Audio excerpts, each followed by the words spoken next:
মামুন, তুমি আমার সাথে শুধু সুইমিং পুলে 1 ঘন্টা বসে থাকো, আমি তোমাকে 1.5 লাখ টাকা দিব। আমি মামুনকে নিয়ে সবসময় মেয়ে রিলেটেড ইস্যু টেনশন করার চেয়ে আমি সমকামী রিলেটেড ইস্যুতেই খুব টেনশন করতাম। আমি সামনে বসা, সে আমার কাছ থেকে মামুনকে একটু আলাদা করে একটু পাশের রুমে নিয়ে যে একটা ইনডেসেন্ট প্রপোজাল দিয়ে দিতে। তো মামুন তো মাশাল্লাহ খুব অ্যাট্রাকটিভ এন্ড ও খুব মানুষকে কনভিন্স করতে পারে। মানে আমি আশেপাশে 4টা বছরে আমি দেখেছি যে আশেপাশে শুধু মেয়েরাই না, এই কথাটা আমি বারবার বলেছি যে ছেলেরা ওর প্রতি খুব অ্যাট্রাক্টেড।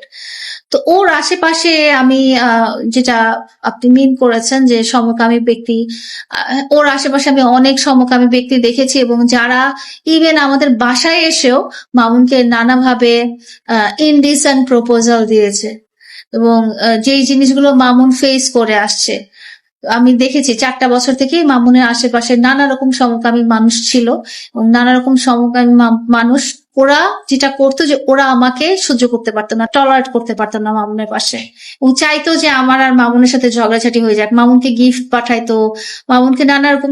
এরকম একজন খুবই পরিচিত মুখ একজন আছেন, যিনি অফারও করেছিলেন যে মামুন, তুমি আমার সাথে শুধু সুইমিং পুলে 1 ঘন্টা বসে থাকো, আমি তোমাকে 1.5 লাখ টাকা দিব।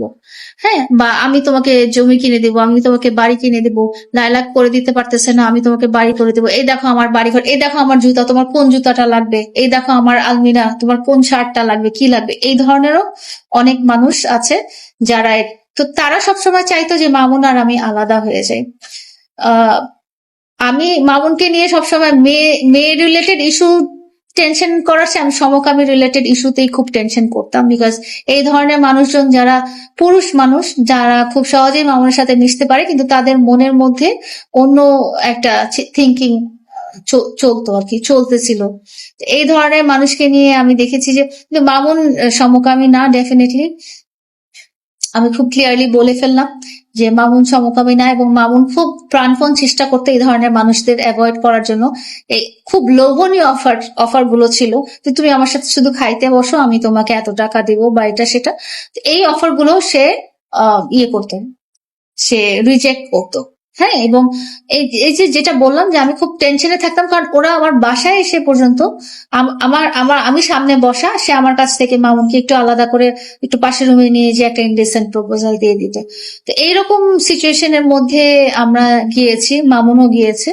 তো এখন দেখার বিষয় হচ্ছে যে এই যে অফার গুলো হতো, একটা সুইমিং পুলে 1 ঘন্টা বসে থাকার জন্য একটা 1.5 লাখ টাকার অফার, এই অফারটা আসলে মানুষ কতদিন রিজেক্ট করতে পারে, এই ধরনের অফার গুলো মানুষ কতদিন রিজেক্ট করতে পারে। তো এটাই বলতে চাই যে এই সমাজে আসলে এই ধরনের মানুষের সংখ্যা অনেক বেশি, এবং আমাদের আশেপাশের মানুষদের মধ্যে এই ধরনের মানুষ আছে, এবং যেটা খুব মানে একটা রিলেশনের মাঝখানে খুব বড় একটা বাধা, খুব বড় একটা অবস্ট্রাকল। কারণ এই ধরনের মানুষরা চাইতো যে মামুনকে আমার কাছ থেকে আলাদা করে নিয়ে যাক। এখন এখন যে সিচুয়েশনটাতে আছি, আমার কাছে এরকমই ফিলিংস হচ্ছে। আমি জানি না সত্যি মিথ্যা, বাট আমার কাছে এই ধরনের ফিলিংসটা হচ্ছে আসলে।